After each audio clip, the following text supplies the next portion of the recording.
Hi, my name is Victoria Ruiz, and I'm the vocalist for Downtown Boys, and I'm very excited to be part of Ask a Grown. So let's start things off with our first question. Anonymous17 asks, how can I get better at doing things just because? It is really hard for me to do something if there is no direct consequence or effect, and it's challenging to accomplish tasks that I assign myself. What can I do to motivate myself to do things that don't involve anyone but me? I think that you just really have to believe in yourself and know that the things that you want to accomplish are because you believe in yourself. And it's really hard to push away things that keep us from believing in ourselves, like self hatred or people trying to make us think that we're not worth it or we're not enough. But I think first, really trying and knowing and trusting yourself will make you want to accomplish those things. And never compare yourself to anyone else because we all have to do different things for ourselves. So don't worry about what the person next to you is doing or even what other people are telling you to do for yourself. Because if you know yourself and you trust yourself, you'll get it done. And if you don't accomplish a task, don't worry. Not we don't always finish everything that we start. And don't give in to perfectionist ideas that you have to do that. So our next question, these questions are very good.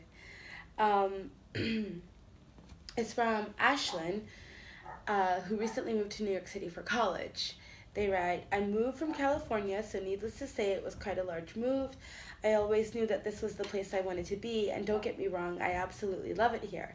However, since I have moved such a long way, I'm finding it difficult to find my niche of friends. I have a lot of acquaintances, but I really want to make real friends. Any advice would be greatly appreciated.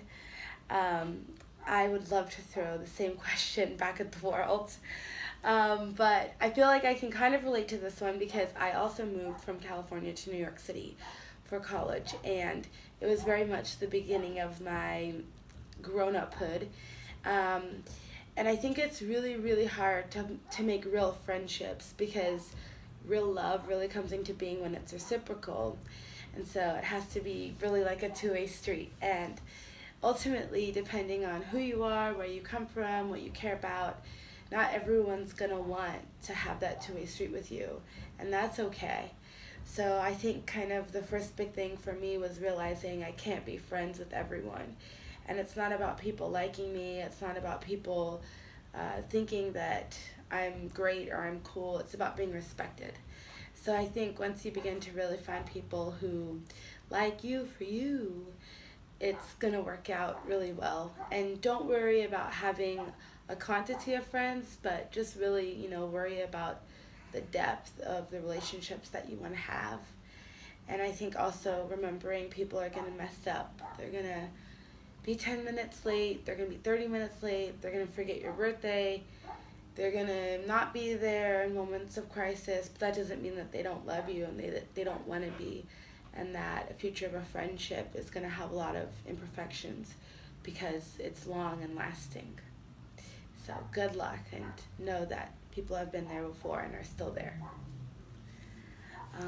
So this is our last question from Anonymous, age 16 in Alberta, Canada. Recently, with the new wave of self-love and acceptance, which I love so much, heart, informal emoji, I found myself reconnecting to the part of myself that I once was so proud of, and I've caught myself finding other girls attractive, especially one who can rock a well-tailored suit at my work perfectly. I'm questioning if I might actually be romantically interested in her. I still love to dress girly and beat my face sometimes, but I'm not scared to show my masculine side anymore in terms of how I dress and in my mannerisms. And by this, I mean traditionally masculine, eye roll. Characteristics that would imply that I'm interested in her. Also, another important side note, I'm unsure if I'm asexual as well, but I'm attracted to boys too. Obviously, I'm just really confused and unsure of who I am right now. So I guess my question is, am I actually bisexual or am I solely curious? And if you are bisexual yourself, how do you know? Thank you for helping me. Smiley face. This is a really incredible question because I wish that I was smart enough to ask these questions, especially when I was 16, but even now. And I feel like I am not going to have an answer for you because it's going to be so dependent on who you are and your context and where you're coming from. But I kind of feel like continuing the questions is probably the answer, and knowing that, we really do exist on spectrums of gender, of sexuality, of confidence. And these spectrums mean that we can be in an infinite number of places, but at any given moment, we are only going to be in one. And so knowing that, you can kind of build a constellation of how you feel, how you want to be in terms of your gender, how you want to feel towards other people in terms of your sexuality, and knowing that it may change and that that's okay. It doesn't mean that you're not true to yourself. It doesn't mean that you weren't true to yourself a week ago when you felt a set of emotions towards someone who looks and seems and feels really different than someone you will today or next week. So I think just continuing to explore, all of those infinities, and know that there's never going to be a true answer to this, because hopefully you continue to be who you are, which is clearly someone who's questioning and open to that infinite. And also knowing that because you're clearly very, very thoughtful, the feeling of confusion is going to be included in that, because we're not brought up or raised to think in terms of these ways, and fighting against that sort of socialism that gets really colonized by patriarchy and masculinity and white supremacy mean being confused a lot of the time.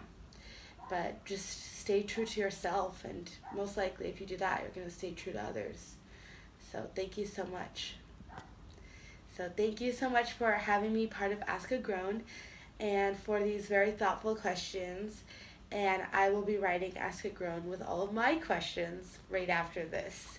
Thank you.